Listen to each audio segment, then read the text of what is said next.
I lost everything, my job, my dignity, and the woman I loved. But a week later, I was richer than every person who laughed at me, including the man I caught in my own bed.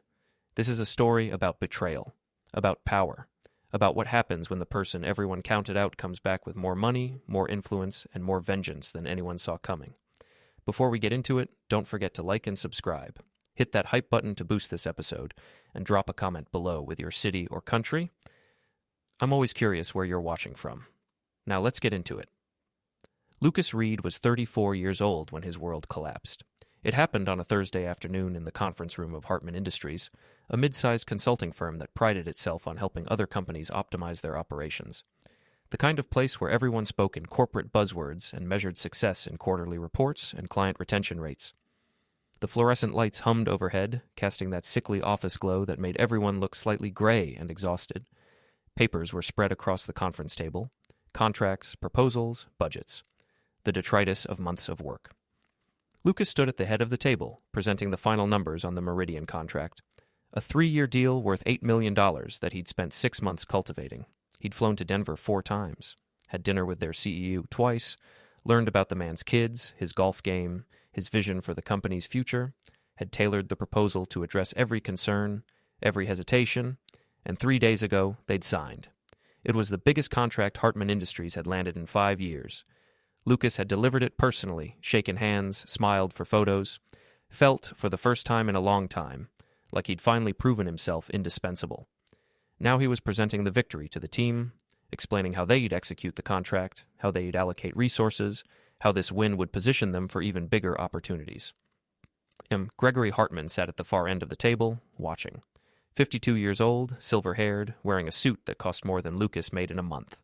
He had the kind of face that looked trustworthy in photographs, strong jaw, clear eyes, a smile that suggested competence and warmth. Lucas had worked for him for 7 years, had admired him even, thought of him as a mentor. Halfway through Lucas's presentation, Hartman raised his hand. "Lucas, hold on. Before we go any further, I need to address something with the team." Lucas paused, confused. "Sure. What's up?" Hartman stood, straightened his tie, and looked around the room at the 8 other people gathered there. Project managers, analysts, administrative staff, people Lucas worked with every day. "Unfortunately," Hartman said, his voice taking on that practiced tone of corporate regret, "we're facing some difficult financial realities. Despite this recent win, which is excellent, and I want to acknowledge the team effort that went into it, we need to make some cuts to remain competitive." Lucas felt something cold settle into his stomach. "Budget cuts are never easy," Hartman continued, "but they're necessary. And after careful consideration with the board, we've decided that we need to restructure the project management division." He looked directly at Lucas. "Lucas, I'm sorry, but we're going to have to let you go. Effective immediately." The room went silent. Someone's pen dropped, hitting the table with a small, sharp sound that seemed impossibly loud. Lucas stared at him. "What?" "I know this is sudden," Hartman said, his voice smooth, practiced, completely devoid of actual emotion. "But these decisions have to be made quickly to minimize disruption. HR will handle your exit paperwork. We'll provide you with 2 weeks severance and a letter of recommendation." "You're firing me?" Lucas couldn't process it. "I just brought in an $8 million contract. And the team appreciates that effort. But this is about long-term sustainability, not individual wins. The company has to come first. I spent 6 months on this. I delivered exactly what you asked for. And you did excellent work, but the company's needs have evolved. I'm sure you understand." Lucas looked around the room. Everyone was staring at their papers, their laptops, their hands. No one would meet his eyes. These people he'd worked beside for years, shared lunches with, celebrated birthdays with. They all looked away. "This is bullshit," Lucas said quietly. "I understand you're upset, but I'm going to have to ask you to collect your things and leave the premises. Security will escort you." "Security?" "It's protocol, nothing personal." Everything about this was personal. Lucas wanted to argue, wanted to demand explanations, to fight, to make someone acknowledge how insane this was. But he saw it in Hartman's eyes. The decision was final. Arguing would just give them a reason to make it uglier. So he nodded, walked out of the conference room with whatever dignity he could salvage, went to his desk and started packing his things into a cardboard box while everyone else pretended to work, stealing glances when they thought he wasn't looking. 7 years. 7 years of loyalty, of late nights, of sacrifice. And it all fit into one box. A security guard, Tom, someone Lucas had chatted with every morning in the lobby, stood nearby, watching. Looking uncomfortable, but doing his job. "Sorry, man," Tom said quietly. "Yeah, me too." Lucas carried his box through the lobby, past the company logo etched in glass, past the motivational posters about teamwork and excellence, and out into the parking lot. He sat in his car for 10 minutes, staring at the building, trying to understand what had just happened. Then his phone buzzed, a text from Vanessa, his wife. "How did the presentation go?" He stared at the message, didn't know how to answer. How do you tell someone that everything you've been working toward just evaporated? He typed back, "I'll tell you when I get home." The drive back felt longer than usual. Every red light seemed to last an eternity. Every song on the radio felt wrong. By the time he pulled into the driveway of their modest 2-bedroom house in the suburbs, the reality had started to sink in. He was unemployed, at 34, with a mortgage, with bills, with a wife who'd already been dropping hints that maybe it was time for him to aim higher, to be more ambitious, to stop settling for middle management. Vanessa was in the kitchen when he walked in, still wearing her work clothes. She managed a boutique downtown, something she'd mentioned wanting to quit once Lucas made more money. "Hey," she said, looking up from her phone. "So, how'd it go?" Lucas set the box on the counter. Didn't say anything. She looked at the box. Looked at him. Understanding dawned slowly across her face. "Oh my God, they didn't?" "They did. But you just closed that huge deal. You told me it was guaranteed." "Apparently that doesn't matter." Vanessa stared at the box like it was something toxic. "What are we supposed to do now? The mortgage is due next week. We have car payments. Lucas, we can't afford for you to be unemployed. Not, I'm sorry. Not, are you okay? Not, we'll figure this out together. Just calculations. Worry about money. Worry about how this affected her." "I'll find something else," Lucas said. "When? How long is that going to take? Do you know how hard the market is right now?" "I'm aware." This is such bad timing. My sister just got engaged.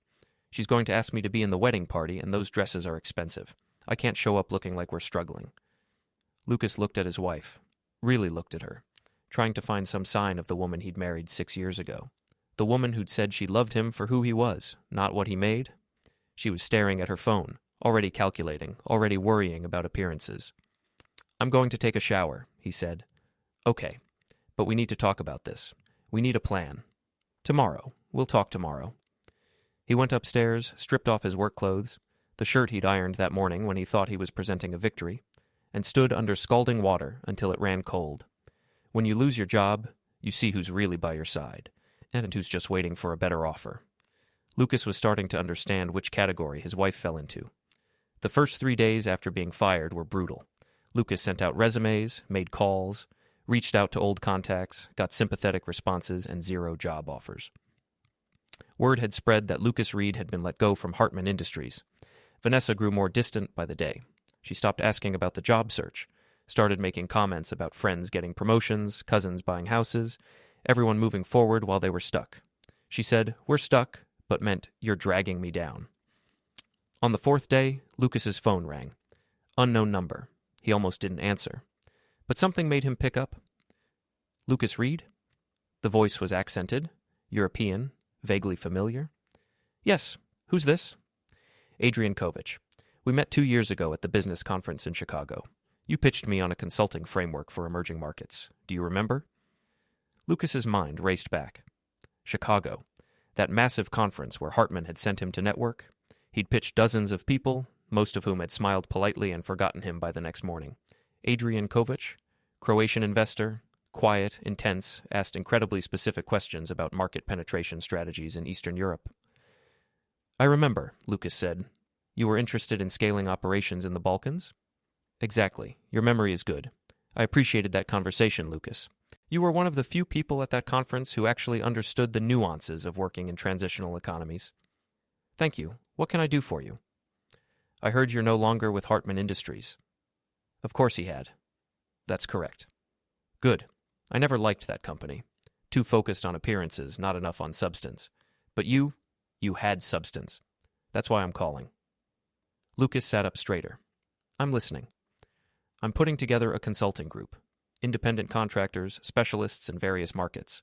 The purpose is to help European companies expand into North American markets and vice versa. It's not a traditional firm, it's more of a network, a collective of experts who work on specific projects. Sounds interesting. I want you to be part of it. Specifically, I want you to lead the North American division. You'd be responsible for client acquisition, project oversight, and strategic direction. You'd report directly to me, but you'd have significant autonomy. Lucas's heart was pounding. What's the compensation structure? Base salary of $200,000, plus commission on every contract you close. I've already secured funding from several investors. We're targeting mid-sized companies who want to expand but don't have the internal expertise. The market is enormous, Lucas, essentially untapped. $200,000. More than he'd made at Hartman, significantly more. When would this start? Immediately. I'm sending you a contract today. Look it over, consult with a lawyer if you'd like, but I need an answer by tomorrow. We're moving fast. I already have 3 clients lined up. Projects worth approximately $6 million combined. Lucas's mind was racing. This felt too good to be true, but Adrian Kovich was legitimate. He'd verified that back in Chicago. The man had money, connections, a track record. Send me the contract, Lucas said. I'll review it tonight. Excellent. One more thing, Lucas. This isn't charity. I'm offering this because I think you're talented, and I need someone reliable. But this is also a test. If you succeed in the first quarter, there's potential for equity. This could become your company as much as mine. After they hung up, Lucas sat in stunned silence. 20 minutes ago, he'd been unemployed, drowning in despair and his wife's disappointment. Now he had a lifeline. The contract arrived 2 hours later. Lucas read it 3 times, then called a lawyer friend who owed him a favor. They went through it line by line. It was legitimate, more than legitimate. It was generous. Performance-based bonuses, clear paths to partnership. Adrian wasn't just offering him a job, he was offering him ownership. Lucas signed it at 11 p.m. that night. The next morning, he called Adrian. I'm in. Perfect. Welcome aboard, Lucas. Over the next week, Lucas worked harder than he'd ever worked in his life. Adrian sent him clients. Lucas closed deals, 4 days for the first one, 3 for the second, each contract bigger than the last. By the end of week 1, Lucas had closed deals worth $12 million. Then the biggest opportunity came. One of Adrian's investors, a London venture capital firm, reached out. They were funding a tech startup focused on AI supply chain optimization. They needed someone with consulting expertise. They were offering equity, 20% of the company in exchange for Lucas's leadership and Adrian's network. Adrian called. If this startup hits its projected valuation, your 10% would be worth approximately $25 million. Lucas felt the air leave his lungs. I'm in. I thought you might be. They signed the equity agreement 2 days later. Lucas Reed, who'd been fired and humiliated 10 days ago, now owned 10% of a company valued at $50 million with projections to quintuple that within 3 years. He was, on paper, worth $5 million. And if the projections held, he'd be worth $25 million. They fired me like I was nothing. A week later, I owned everything they ever wanted. Lucas sat in his new home office. He'd rented a small space downtown, nothing fancy but professional, and looked at the equity agreement with his name on it. He thought about Gregory Hartman, about the smug smile, about being escorted out by security. He thought about Vanessa's disappointment, the way she'd looked at him like he'd failed her. And he smiled. Not a happy smile. Something colder. Something that understood power in ways he never had before. He picked up his phone and texted Vanessa. Working late. Don't wait up. Then he opened his laptop and got back to work. Because success isn't about being lucky. It's about being ready when opportunity knocks. And Lucas had been ready his whole life. 2 weeks after signing the equity deal, Lucas decided it was time to celebrate. He'd been working nonstop. 18-hour days, weekends, barely sleeping, building the consulting division, managing the startup's early growth phase, traveling for client meetings. The money was flowing in. The deals kept closing. Everything was clicking into place. Vanessa had been supportive. In her way. She liked the new income, liked being able to shop without checking prices, liked telling her friends that her husband was now a partner in a startup worth millions. But they hadn't spent real time together in weeks. He'd been too busy building his empire. She'd been too busy enjoying the benefits. Tonight, he decided, would be different. He left the office early, 6 p.m. instead of his usual midnight departure. Stopped at a liquor store and bought a bottle of Dom Perignon. Expensive, celebratory, the kind of champagne that said, "We made it."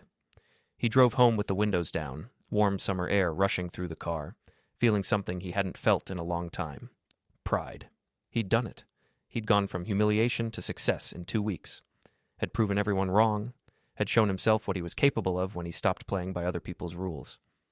Tonight, he'd surprise Vanessa. They'd drink champagne, they'd talk about the future, maybe plan a vacation, reconnect. He pulled into his driveway at 6:30 and immediately noticed something wrong. There was another car parked on the street in front of his house. A black BMW. Sleek, expensive, new. He knew that car. Gregory Hartman drove a black BMW. Lucas sat in his car, staring at the BMW, trying to rationalize it. Maybe Hartman was in the neighborhood. Maybe he'd stopped by to apologize, to offer Lucas his job back. Maybe this was a coincidence. But Lucas's instincts, the same instincts that had built his career, that had helped him read people and situations, were screaming that this wasn't a coincidence. He grabbed the champagne bottle and got out of his car slowly, walked up to his front door. It was unlocked. He pushed it open quietly and stepped inside. The house was silent. No TV, no music, just quiet. Too quiet. Then he heard it. From upstairs. Laughter. Vanessa's laugh. Bright and genuine. The kind of laugh he hadn't heard from her in months. And a man's voice. Deep, familiar, saying something Lucas couldn't make out. More laughter. Lucas set the champagne bottle on the entry table, took off his shoes, and walked up the stairs, each step silent on the carpeted steps. The bedroom door was open. Just a crack, just enough. Lucas pushed it wider, and there they were, his wife, in their bed, in the bed they'd shared for 6 years, with Gregory Hartman.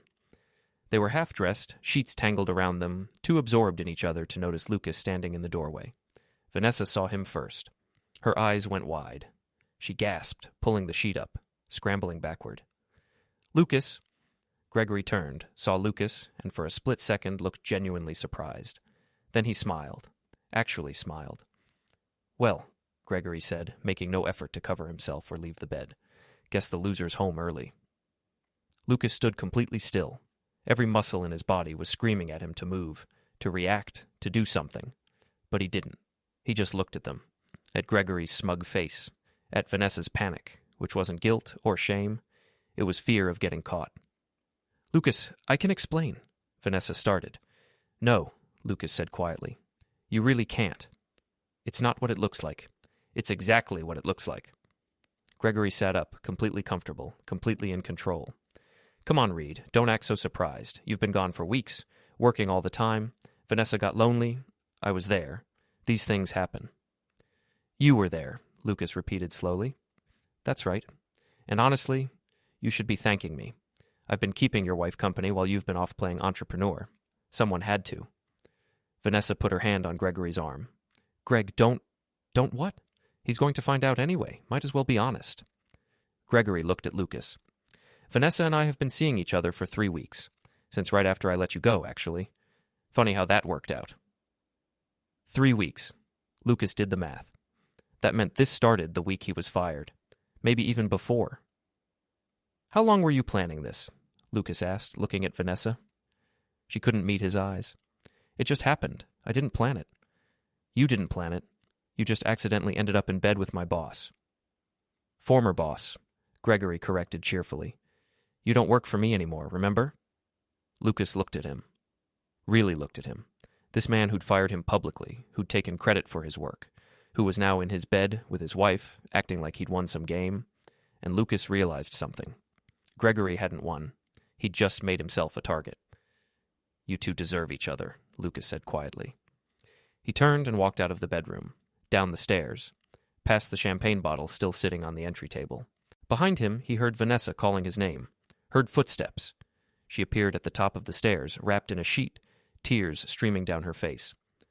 Lucas, wait. Please. Let's talk about this. He stopped at the front door, looked back at her. There's nothing to talk about. You made your choice. It was a mistake. I'm sorry. I'll end it. I don't care what you do. He opened the door. I'll have a lawyer contact you about the divorce. Divorce? Lucas, no. Please, don't do this. He looked at her one more time, at the woman he'd loved, the woman he'd worked so hard to provide for, the woman who'd been disappointed in him when he lost his job and now was in bed with the man who'd fired him. Goodbye, Vanessa. He walked out, got in his car, drove away, and felt nothing but cold, perfect clarity. That was the moment I stopped losing. Lucas didn't go to a hotel, didn't go to a friend's house, didn't get drunk or break down or do any of the things people do when their world implodes. Instead, he went back to his office, sat at his desk, opened his laptop, and started planning. Because here's what Lucas understood that Gregory Hartman and Vanessa didn't. Emotional revenge is temporary. It feels good in the moment. The shouting, the confrontation, the dramatic exits. But it doesn't last. It doesn't change anything. Strategic revenge, though. Systematic, calculated, patient revenge. That lasts forever. Lucas made a list. 3 columns. Assets. Leverage. Targets. Under assets, he wrote, 5 Mellor's current equity value, $200K salary plus commissions, Adrian Kovich's network, industry connections, clean reputation, knowledge of Hartman Industries operations. Under leverage, he wrote, Hartman's biggest client, Meridian Corp. Hartman's office lease, expires in 6 months. Hartman's personal debts, known gambling problem. Industry contacts who respect me, under targets, he wrote 2 names, Gregory Hartman, Vanessa Reed. He stared at the list for a long time, then he picked up his phone and called Adrian. Lucas, it's late. Everything okay? I need a favor, a big one. Name it.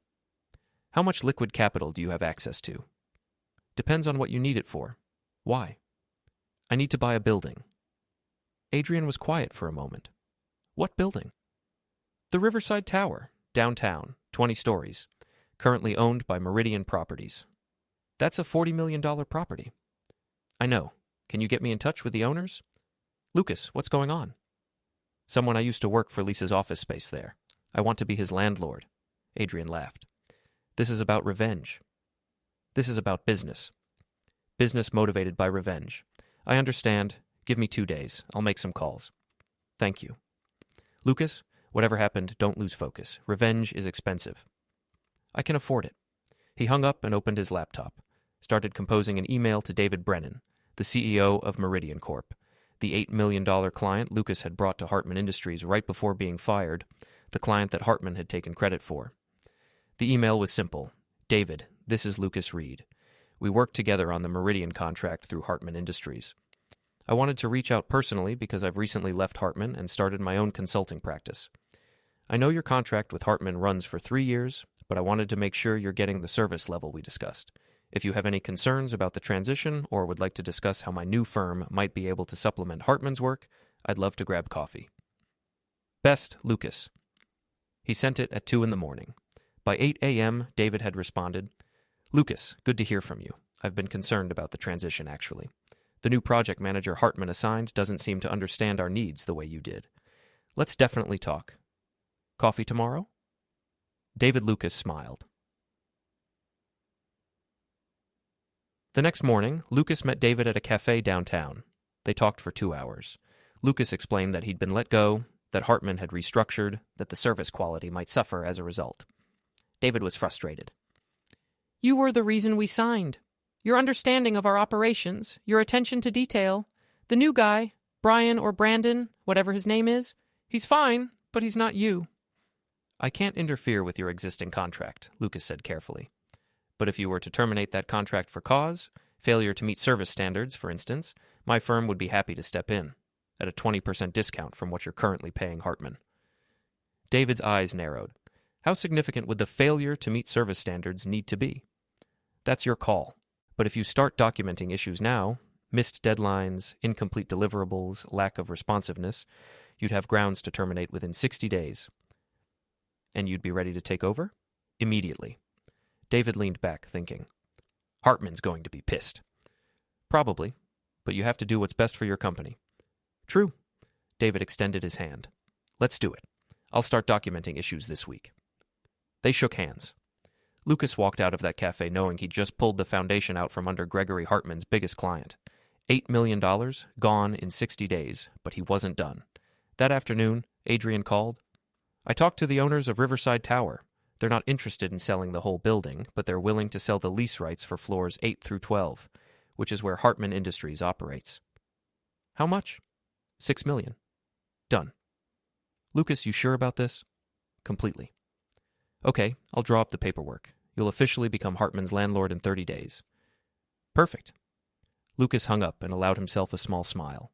They took what was mine. So I took what they built on lies. 6 weeks after Lucas walked out of his house, Gregory Hartman's world started collapsing. Meridian Corp sent a formal termination letter citing breach of contract due to inadequate service delivery. Documentation of 17 missed deadlines and failed communications over 6 weeks. Hartman tried to salvage it, called David personally, offered discounts, promised improvements. David was firm. I'm sorry, Greg, we're moving to another firm. What firm? Reed Consulting Group. Silence. Lucas Reed? That's right, he's been excellent.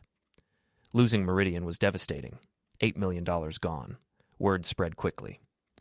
Hartman Industries lost Meridian to some new firm. 3 more clients didn't renew. Then came the letter from building management. The lease rights for floors 8 to 12 had been sold to Reed Holdings, LLC. Lucas Reed had become his landlord. Hartman called Lucas immediately. Voicemail. Again. Voicemail. Finally, Lucas called back.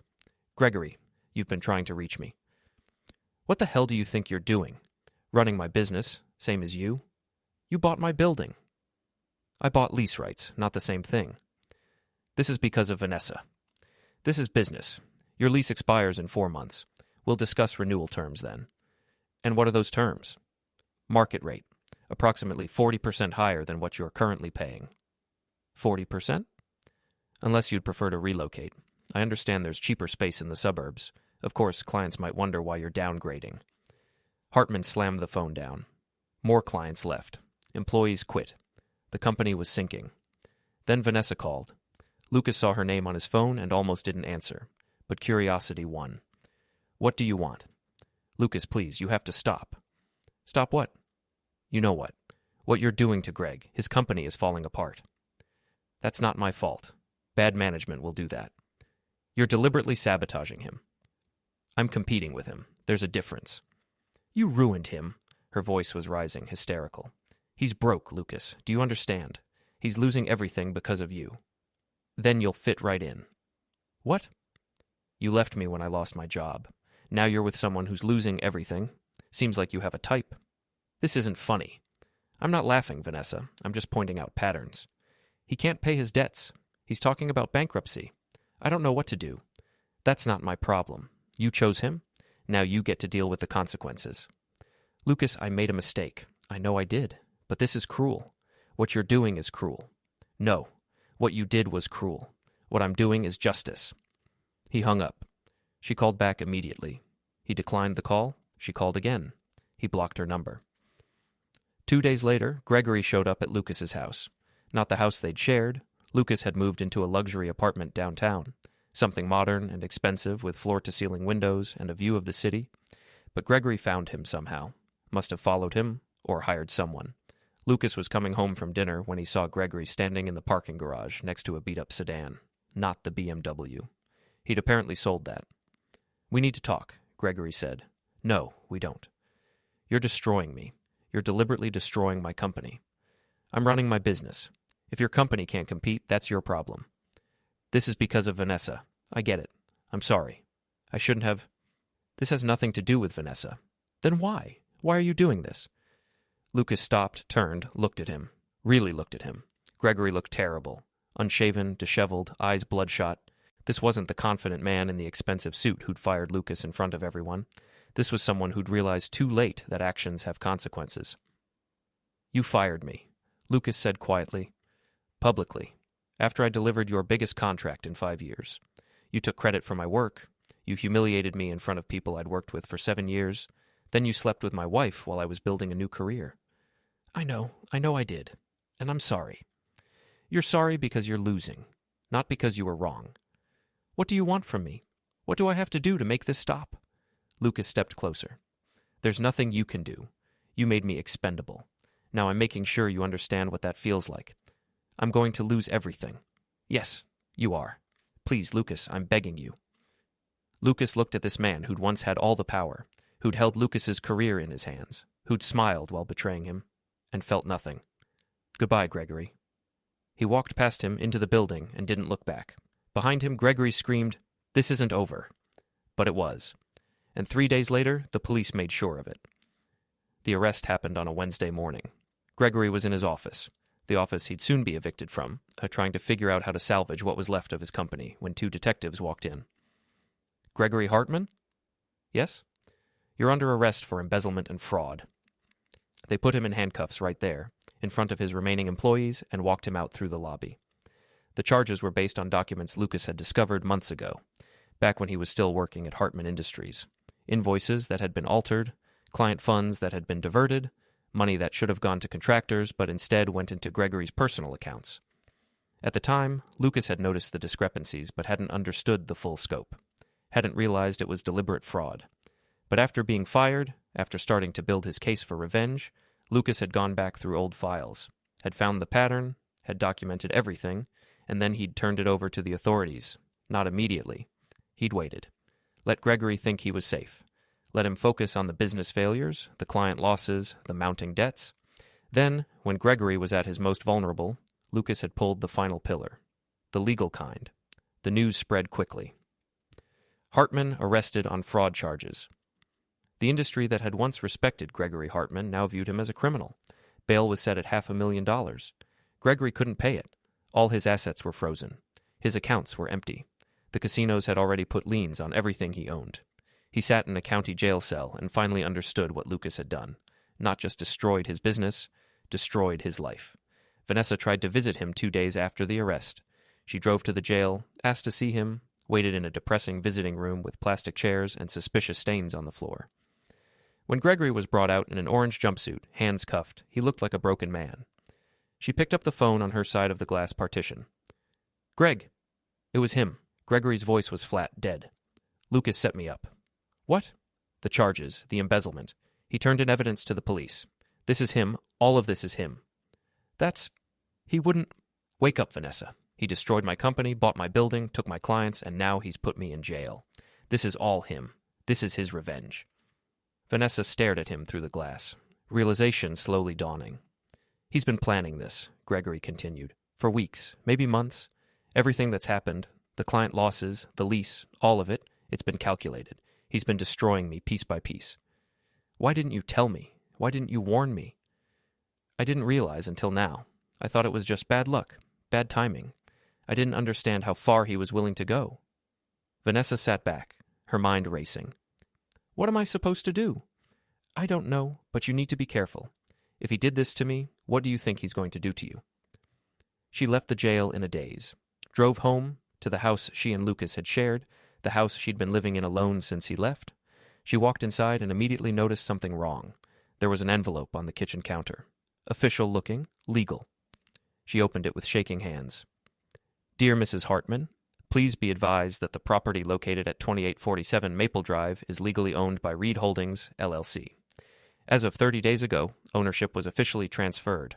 You are currently residing in this property without authorization. You have 72 hours to vacate the premises. Failure to comply will result in legal action for trespassing. Sincerely, Mitchell & Associates Law Firm." Representing Reed Holdings, LLC, Vanessa read it twice, then a third time. The house. Their house. Lucas owned their house. She grabbed her phone, called the law firm. Got a receptionist who transferred her to a lawyer. "This is Vanessa Hartman. I just received a notice about 2847 Maple Drive. There must be some mistake." "No mistake, Mrs. Hartman. Mr. Reed purchased the property 6 weeks ago. The previous mortgage holder sold the note to him at a discount. He's been the legal owner for over a month." "But I've been living here. He didn't tell me." "That's not relevant to the legal ownership. You have 72 hours to remove your belongings and vacate." "I have nowhere to go." "That's not Mr. Reed's concern. 72 hours, Mrs. Hartman."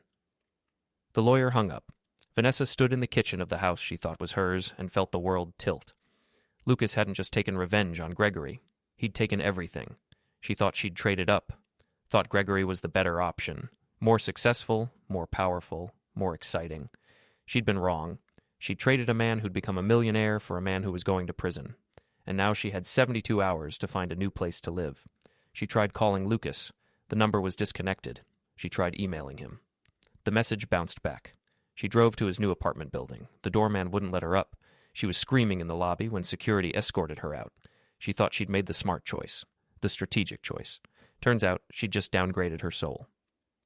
Vanessa showed up at Lucas's office 3 days later. She'd spent those 72 hours packing her things, moving into a cheap motel, crying and raging, and finally desperately realizing that she'd destroyed the best thing in her life for the worst possible reason.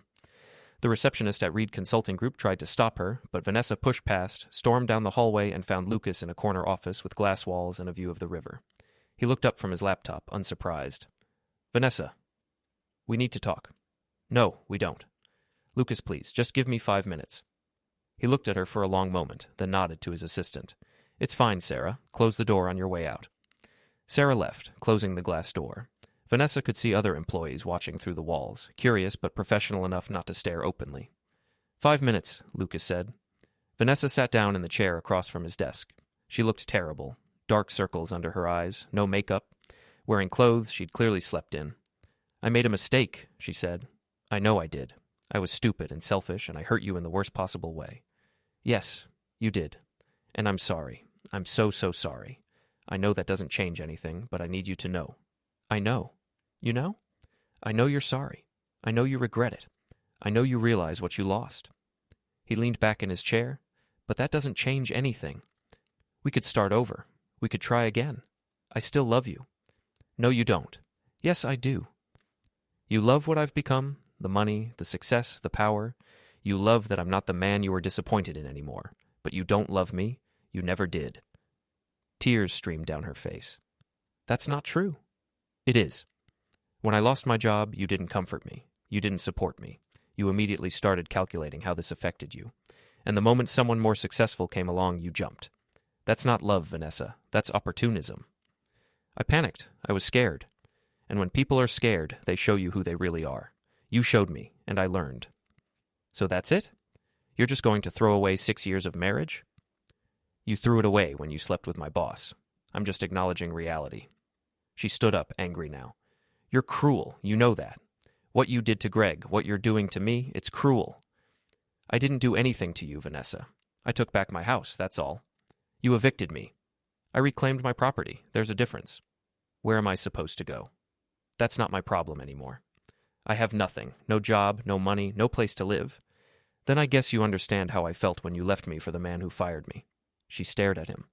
"I thought you were better than this." "I'm not better. I'm just smarter. I learned that loyalty doesn't matter, that doing the right thing doesn't protect you, that the only person you can rely on is yourself." He stood up. "You taught me that. You and Gregory. So thank you, actually. You made me stronger." "Lucas, your 5 minutes are up. Please, I'm begging you, just let me stay in the house until I figure things out. A month. Just 1 month." "No. Please. You already started over, remember? With him? How's that working out?" She couldn't answer, just stood there crying. "Goodbye, Vanessa." She turned and walked toward the door, stopped with her hand on the handle. "Do you hate me?" Lucas thought about it. "No, I don't hate you. I don't feel anything for you. That's worse, isn't it?" She left without answering. As she walked through the office, past the employees who quickly looked away, past the receptionist who watched her with pity, Vanessa realized something. She'd gambled everything on Gregory Hartman and lost. She thought she was trading up, thought she was being smart, strategic, choosing success over sentiment, but she'd actually just chosen the man who was about to lose everything, while the man she'd left behind became everything she'd wanted. Outside, standing on the sidewalk with nowhere to go, Vanessa pulled out her phone and called her sister. "Hey, can I stay with you for a while? Something happened." Inside his office, Lucas watched her walk away through the glass walls. Felt nothing. Then his phone rang. "Adrian." "Lucas, I have good news. The startup just closed another funding round. Valuation is now at $200 million. Lucas did the math. His 10% was now worth $20 million. "That's excellent news. We're projecting to hit $500 million within 18 months. You're about to be very, very rich, my friend." After hanging up, Lucas sat at his desk and looked out at the city. His city. The city he'd helped build. One project at a time. He thought about sending Gregory one final message. Something to let him know this was personal. Something cutting and perfect. But then he decided against it. Gregory was in a jail cell. His company was bankrupt. His reputation was destroyed. His future was prison. No message Lucas could send would make that worse. Sometimes the best revenge is just letting your enemy live with their consequences.